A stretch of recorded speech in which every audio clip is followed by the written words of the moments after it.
Starting by making my bodies for my dinos, I have folded over some A4 pieces of coloured paper and I've drawn a semicircle on the paper and made sure that the folded edge is facing me, and I'm not going to cut that yet.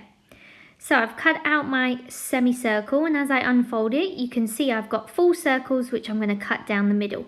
This is really good if you're going to make more than one dinosaur in one go. There you go, all of my coloured papers. Next, I'm going to start by making my first dinosaur. So I've put both a green sheet of paper and a yellow sheet of paper together so that when I cut out these shapes to make my diplodocus, I can make two in one go. So I've drawn a head shape, a tail shape, and two little rectangles which are going to be its feet. I'm going to cut them out here, making sure that I hold the two pieces of paper together so that again, when I cut out my shapes, I've got double in different colours. Really simple way to do this here.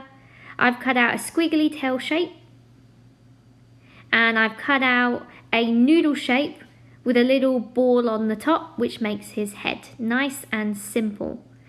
I'd recommend drawing these in pencil, cutting them out, and then you can rub out the pencil to make your work nice and neat.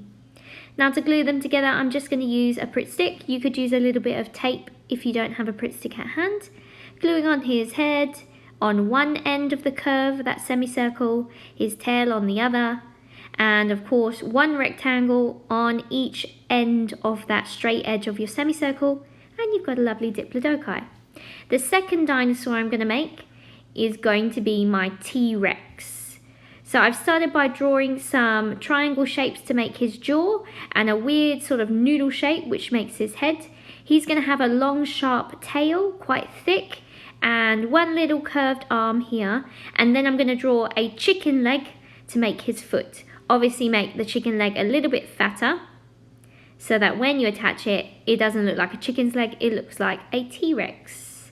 Again, I'm holding the two pieces of paper together so that when I cut, I've got two instead of one, because I'm making two dinosaurs in one go, one in each different colour. So there's his head, there's his tail cut out.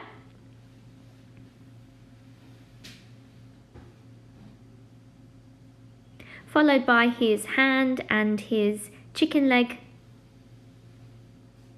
Now, if you want to create more than one, you can obviously fold your papers together and then you can create 4 in one go, or maybe even 8, depending on how many times you fold your paper. It's going to be the same technique for all of them. We're creating coloured shapes that create their tails, their heads, their hands, and their legs. And then of course you can use whatever you would like to stick them together. I'm using a glue stick, but you might use some tape. So here I go, I'm going to assemble my T-Rex. So on one end of that flat edge, I have attached his tail, and on the other, I've attached his head. So the straight line of your semicircle will be his back. On the lower part of the curve, I've attached his leg, and the top half his little arm. Now my third dinosaur,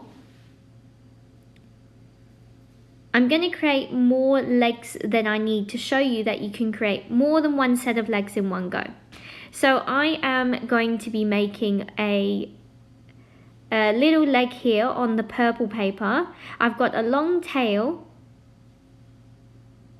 and my Triceratops head, which is 3 horns, one being on his nose. There you go, 1, 2, and 3. So, starting with the legs, I'm going to fold over the paper. So now I've got multiple layers of paper which I'm cutting through, and I'm making sure that I'm keeping those multiple layers together as I cut through with my sharp scissors. This will mean that instead of creating 2 legs, instead of creating 4 legs, I make 8 legs. And this is useful if you're making a really long string of bunting and you want to make more than one dino in one go. This can be repeated on your tails and your heads too, but I'm only going to make 2 heads for this one and 2 tails to complete my Triceratops.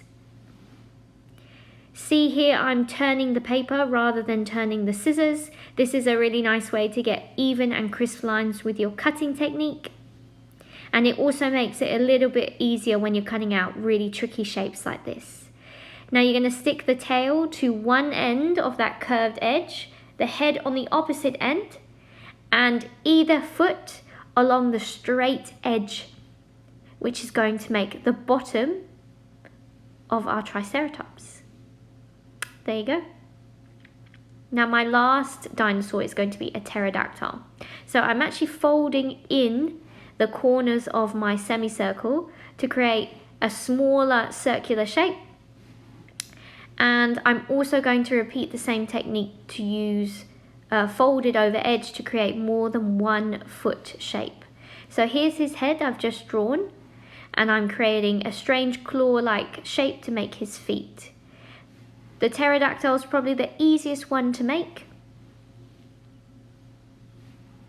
as he only needs a pair of feet, a pair of hands, and 1 head. No tail for this one.